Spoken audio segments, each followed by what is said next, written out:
going on, guys? Today I wanted to provide a quick update to the Barrage build for patch 1.1.1. There were some undocumented changes in the patch notes that caused Icy's Alchemist to get bug fixed. There was a bug with Icy's Alchemist. I wasn't sure what was causing the bug, but I was aware of it, and I did make a video about it earlier in the season and posted it on my channel, kind of highlighting the bug and what happens. But Blizzard has fixed that, so now the Legendary just procs a lot less often than it used to. I personally think that the legendary might be unintentionally broken somehow, and it's proccing less than it should, just because it has a high proc rate at 75%. And I did test it with like a lot of lucky hit on my gear, and it still wasn't proccing at all. Like I didn't notice any change by putting lucky hit on. So I think something is off there. But for now, I would probably just not use the legendary. I did run a T100 with the same exact build as before, and I was able to clear one. I mean, there is obviously, you can tell like there's a noticeable difference. So I wanted to provide an update and kind of give you guys something better to work with for now moving forward. So one of the big changes we made with the build was swapping from Vile Apothecary to the Barber. The Barber got kind of fixed with a lot of lucky hit procs like Umbrus and Siphoning, so it's a lot easier to use now. So we are running with that. In the gameplay here, you are seeing the build that I'm running with the Barber. And as you can see, like the damage is still very good. The build is still very tanky. I don't even think it's as optimized as it can be, and I'm still able to clear with T100s with not many problems. So you'll be fine running the Barber for now. I didn't want to change too much with the build. I kind of wanted to leave the core as it was because I honestly didn't want to redo my whole Paragon. And I know if any of you were running that build, I wouldn't want you to like respec your whole Paragon board. It'd be really annoying. And I didn't really change too many of the aspects out or the skill tree. So a lot of the stuff is still pretty much the same. And as we're going to see right now, as we get into it, I didn't really change that much. So first, let's hop into the skill tree and see what we changed.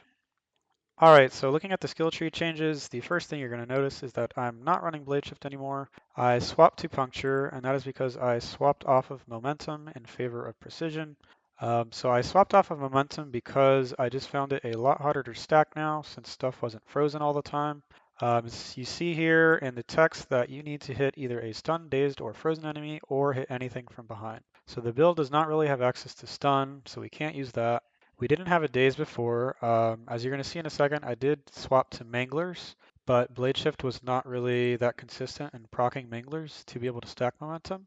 So the daze wasn't really reliable. And then since we don't have Ices anymore, we're not really freezing everything, so we can't rely on that either. So we have to pretty much just rely on hitting anything from behind. And sometimes that can be really annoying because the mobs track you very well. And what I mean by that is that like they just turn, like if you walk through them and try to hit their back, they'll just turn around immediately. And so you're kind of doing like a chase around trying to hit their back, and it kind of gets really annoying. So it was a little annoying to play with, so I just swapped off it. And we are running precision now because we are using marksman skills and we just get some free crit strike damage. So we get puncture back, we get our vulnerable from puncture, as well as energy back and slow, which is great. I swapped off improved barrage because we don't really need the vulnerable anymore since we have puncture. So now we're taking advance for crit chance. Still running sturdy and siphoning. Shadow step is pretty much the same. I would run the stun for bosses and then discipline for the rest of the dungeon. These 2 points in weapon mastery are kind of floaters, and I'll go into a little bit more detail about them in a second. We have max Dark Shroud with enhanced and then subverting for movement speed. So I am running this because we are running now Enshrouding and Umbrus since they work with the Barber. So this is great to make us tanky. I'm still running Poison Trap for the imbued skills CDR and then the Trap Mastery Crit, which helps with our burst, as well as the Poison DR. We're not running Shadow and View anymore because it's kind of useless now at T100 without Vile Apothecary. So instead I'm switching to Poison, mostly for the Poison DR. We're still running Cold Imbue, which is our nice single target burst. Still with 3 points into Frigid Finesse. And then 3 points into the Crit Strike Chance with Imbued skills. Still running Innervate for energy, Trap Mastery for the crit, and then down to Haste for the movement speed and the attack speed. And then like we mentioned, we changed the key passive from momentum to precision. Now for these 2 points here, I'm just running this right now for 10% extra crit strike damage when we use our crossbow, which we are using when we use Barrage. So you can change these out for rugged in dungeons with dots, or if you have any of those dot affixes. And I would also, in those instances, take out 1 point of debilitating to max this out. Now you want to max this out because since we don't have momentum healing, it's a lot harder to heal through those dots. So you're mostly going to be relying on potions to heal you through those dots, as well as any lucky siphoning strikes hits. But generally, you should be okay with that if you are running this talent. And then, so if you don't have any of those dot affixes, you could just swap right back to the poison DR and the weapon mastery. And now let's look at some of the aspects that we changed. As we get into the aspects here and the gear, I will note that some of the stats on my gear are pretty bad now since I did switch builds, so I'll try to make a note of that as we go through it. I will have the right stats in the build planner, so don't worry about that too much. So let's just get right into it. In the helmet, we have Might still for 20% DR with our puncture, which is great for a combo point build. And then I would say the stats here are all pretty good. Like I mentioned, we are running Enshrouding with Umbris now for Dark Shroud and to boost our Dark Shroud DR. These work with the Barber now, so it's great to have. It makes you a lot tankier. And then on the stats for the chest, I would say the imbued skill damage is pretty bad here, and I would just rather have more DR.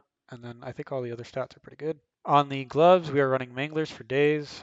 So I'm running days because we did lose Frozen, and what Frozen does is when stuff is frozen, we're just not taking damage from it. So since we lost Ices and a lot of our frozen uptime, we are taking more damage again. So the thought with the Manglers is that when stuff is dazed and it's not hitting you, you're going to be taking less damage again, which is great. And then to help with that, I have Shared Misery. So what this does is whenever you hit a dazed target, it's going to spread that daze to another unaffected enemy. So you'll notice like if I'm here and there's some enemies over here and I'm hitting a couple of them, that daze will start spreading to like the front of the pack. And then all that stuff in that front there is just not hitting me and I'm not taking any damage at all. So that's great. And that also allows me to keep stacking my Dark Shroud and keep my stacks high. And then so for stats, I would say the lucky hit chance is pretty important. I swapped off of crit strike damage with imbued skills for the lucky hit chance. And I like the lucky hit chance because it's very important to a lot of our lucky hit procs related to survivability and defense. So I just like to have that extra little bit of lucky hit chance to smooth that out. The rest of the stats are pretty important. For the legs, we are running Umbrus like I mentioned, and then all the stats here are pretty good. On the boots, we are running Shared Misery to spread days, and then for the stats, I would say Intelligence you probably don't need. You can grab like DR while injured or something, and then the Strength we do need for a Paragon node, so you do need to get Strength on your boots. You can either have that Strength on the boots or the helmet, but I think there's better stats on the helmet, so I would probably just get them on the boots. For the bow, we have accelerating still, and then so the damage to frozen enemies here is pretty dead. I would probably rather just have core skill damage or damage to close. We're still running condemnation to boost barrage damage. Still running edge masters to boost barrage damage. The stats here are all pretty good.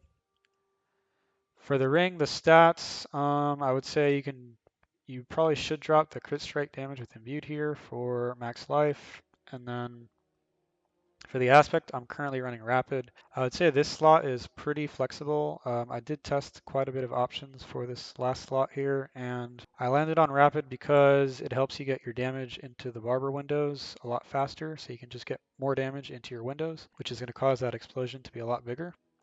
You can feel free to experiment with other stuff, but this is just what I liked and what I felt was just better. And then for the heart, we are running the barber, which is going to absorb all your damage and then explode. And then on the ring, we are running Expectant to boost barrage damage even more. Vicious Heart for the crit strike damage. And then for the stats here, I would probably drop the critical strike damage with imbued just for plain critical strike damage. And then on the neck, we are running Disobedience for the extra armor. We are running the 20% damage reduction heart for more tankiness. And then the stats here. So I would not run Frigid Finesse anymore. I would probably instead choose to go with the ranks to Weapon Mastery or Malice. You're probably going to get a lot more damage out of those. I just still have Frigid Finesse on mine because I can't find the neck with the other ones and all the other stats I need, so I'm just running this for now. The total armor you absolutely need on the neck, and then I don't think you need the energy cost reduction anymore since Puncture is a lot better at generating energy than Blade Shift, so you could probably drop that for, I would say, either more DR or like movement speed is probably good. And then that fourth slot there where I have damage reduction from close, that's pretty good. You could probably run another DR there or movement speed again. And that's pretty much it for the aspect and gear changes. So now let's take a look at the Paragon board. All right, so you're going to notice that the Paragon board did not really change quite that much. I just wanted to keep it the same because I felt the Paragon board is still really good, and to be honest, it's quite a pain to unspec. So I kept it as it is for now. Same glyphs, we're running turf in the first one, exploit in the second one. Didn't really change any of these here. This board is probably the one that changed the most. So this is tricks. I still have ranger and tricks. So what I did was I took this legendary node off because now we don't have marksman and cutthroat skills. So this is pretty much useless. So I took all these points off here and I kind of just spread them out around. So I put more points into ranger to give us more marksman skill damage. I think I took this extra int for a Paragon node, and then I took this extra vuln damage here, and then I also took we took some extra slow DR because puncture does slow, so we do benefit from the slow DR now. And I think that's pretty much where those points went. In the exploit weakness board, nothing really changed that much other than the more vuln damage, like I mentioned. And then in cheap shot, nothing else really changed that much either, other than I took more slow DR.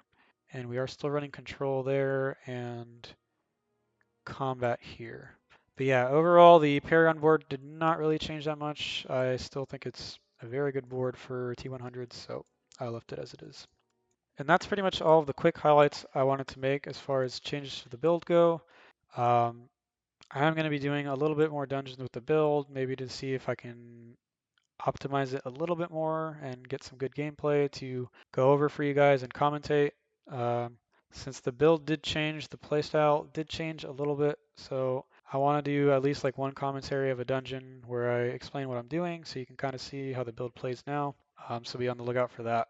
And then I think that's pretty much it. If I make any more changes to the build, I will definitely let you guys know. But for now, I think the build is pretty good for clearing T100s. So if you did enjoy the video or find it helpful, please do like or subscribe as it would help me out quite a bit and I would greatly appreciate it. Thank you all so much for watching and I will talk to you soon.